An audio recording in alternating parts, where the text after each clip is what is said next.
Live देख रहे हैं आप। देखिए, बिहार में चुनाव है और चुनाव से पहले सीट बंटवारा होना है। सीट बंटवारे को लेकर पेच फंस रहा है। आप सबके दिमाग में ये बातें होंगी कि आखिर इस बार सीट बंटवारा कैसे होगा महागठबंधन में, क्या फॉर्मूला रहेगा, किस फॉर्मूले पर सीट बंटवारा होगा, वीआईपी सुप्रीमो मुकेश सहनी को कितनी सीटें जाएंगी, कांग्रेस को कितनी सीटें जाएंगी, सभी तरीके के सवाल आपके दिमाग में घूम रहे होंगे। लेकिन आपको बता दें कि महागठबंधन में सीट बंटवारे को लेकर सब कुछ क्लियर हो गया है। जी हां, बस इस पर अभी औपचारिक ऐलान बाकी है। अंदर ही अंदर सब फॉर्मूला सेट हो गया है कि किस फॉर्मूले पर सीट बंटवारा होगा, क्या स्ट्रैटेजीज होंगी जिस पर सीटों के बंटवारा होगा, किस तरीके से सीट बटेगा, सभी चीजें क्लियर हो गई है और पार्टी में इसको लेकर अब जो है वो दरार भी आ गई है। जी हां, देखिए, बड़ी खबर आप जरा गौर करिए। कांग्रेस किस तरीके से अपने तेवर बदल रही है। कांग्रेस अपने तेवर बदल रही है क्योंकि वही योजना को कांग्रेस फिर से लागू करती है। माई बहन मान योजना, तेजस्वी की योजना, लेकिन कांग्रेस उसको फिर से लागू करती है अपने सिरे से। तो उसके बाद कांग्रेस से सवाल किया गया तो कांग्रेस ने कहा कि ये हमारी साझा जो डिसीजन है। तो उस बैनर में फिर राजद का फोटो क्यों नहीं था, राजद के लोगों तेजस्वी यादव का फोटो क्यों नहीं था, तमाम तरीके के सवाल है। हालांकि ये तो साफ नजर आ रहा है कि कांग्रेस बिहार में अपनी अलग पहचान बनाना चाहती है। भले ही महागठबंधन में तेजस्वी यादव के साथ चुनाव लड़ेगी, लेकिन बिहार में कांग्रेस अपना वजूद वापस पाना चाहती है और यही कारण है कि कांग्रेस अपने वजूद के लिए अब बहुत मेहनत कर रही है। अब देखिए, सीट बंटवारे पर आते हैं। सीट बंटवारा कैसे होगा बिहार में? सबसे पहले तो कांग्रेस को पिछली बार 70 सीटें मिली थी। इस बार कांग्रेस को 70 सीटें नहीं मिलने जा रही है।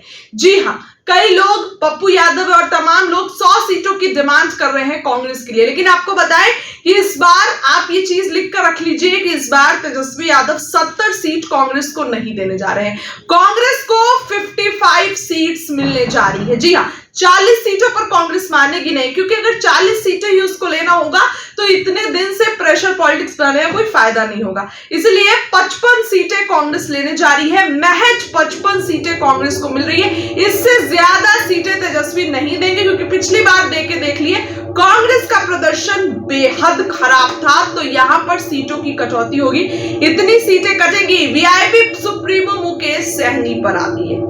वीआईपी सुप्रीमो मुकेश सहनी को लेकर चर्चा है कि अब एनडीए में जा सकते हैं, तमाम तरीके की बातें, उनका मन डोल रहा है। कहे कि आरक्षण समाज को, माफ करिएगा, निषाद समाज को आरक्षण मिल जाए तो कभी भी हम एनडी भाजपा में चले जाएंगे, प्राण दे देंगे, तो फिर गठबंधन करना तो बहुत जो है वो आम बात है। इस तरीके की चर्चा है मुकेश सहनी को लेकर। दिलीप जायसवाल ने तो दावा भी कर दिया है कि आ सकते हैं, लेकिन अभी तक मुकेश सहनी भाजपा को खड़ी खोटी ही सुना रहे हैं। लेकिन आपको एक बड़ी खबर बताएं, मुकेश सहनी को सीटों में 12 से 15 सीटें मुकेश सहनी को मिलने जा रही है। जी हां, 12 से 15 सीटों पर मुकेश सहनी चुनाव लड़ेंगे। इससे ज्यादा सीटें नहीं मिलने वाली, क्योंकि 11 तो एनडीए में मिली थी पिछली बार, इसलिए इस बार तेजस्वी 12 से 15 सीटों पर मुकेश सहनी चुनाव लड़ेंगे।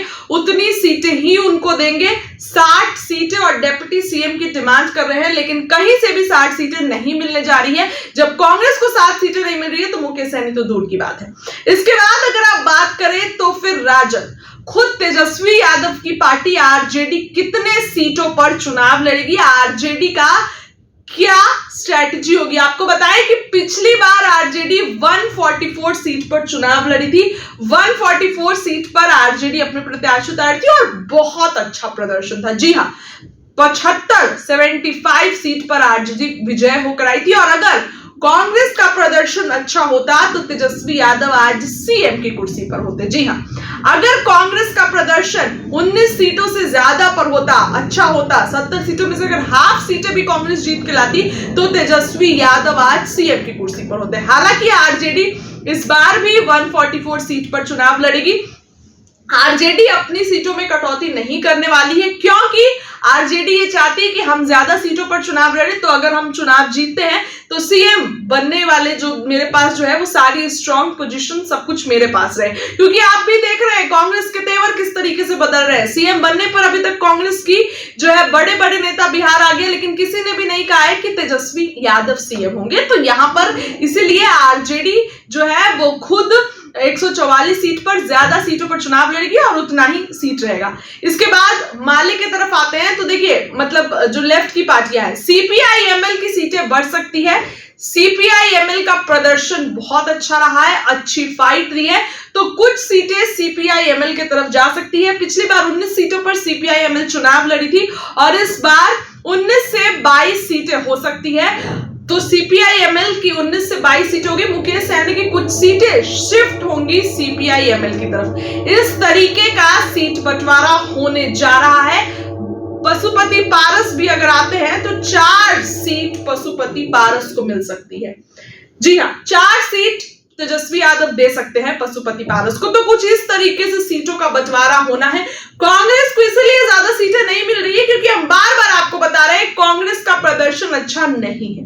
कांग्रेस पिछली बार 70 सीटें ले ली तेजस्वी यादव से, महज 19 सीटों पर जीत कर आई। अभी तो तमाम बड़े बड़े नेता ये दावा कर रहे हैं कि कांग्रेस को ज्यादा सीटें मिलनी चाहिए। पप्पू यादव 100 सीटों की बात कर रहे हैं और कोसी सीमांचल वाला एरिया भी मांग रहे हैं, लेकिन तेजस्वी कहीं से भी 100 सीटें नहीं देने जा रहे हैं कांग्रेस को। एक और बड़ी खबर देखिए, इस बार 22 विधायकों का टिकट कट सकता है। इस बार तेजस्वी यादव 22 विधायकों का टिकट काट सकते हैं। तेजस्वी यादव ने सर्वे कराया है और सर्वे में वैसे विधायक जिनका परफॉर्मेंस अच्छा नहीं है, जनता उनके परफॉर्मेंस से जो है सेटिस्फाई नहीं है और ये चीज बोल रहे हैं कि यहाँ के विधायक ने कोई काम नहीं किया है, वैसे 22 विधायक तेजस्वी यादव की रडार पे हैं।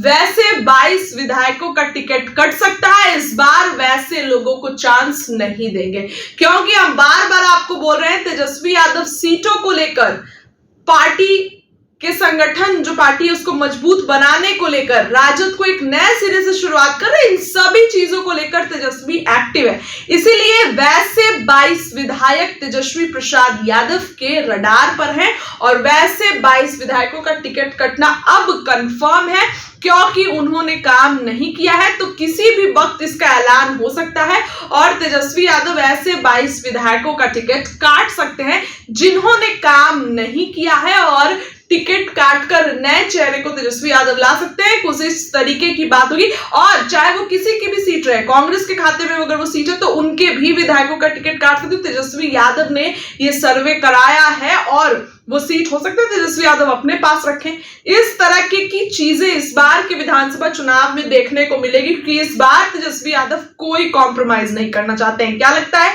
कमेंट करके बताइए। वीडियो को लाइक करिए, चैनल को सब्सक्राइब करिए। बहुत बहुत धन्यवाद।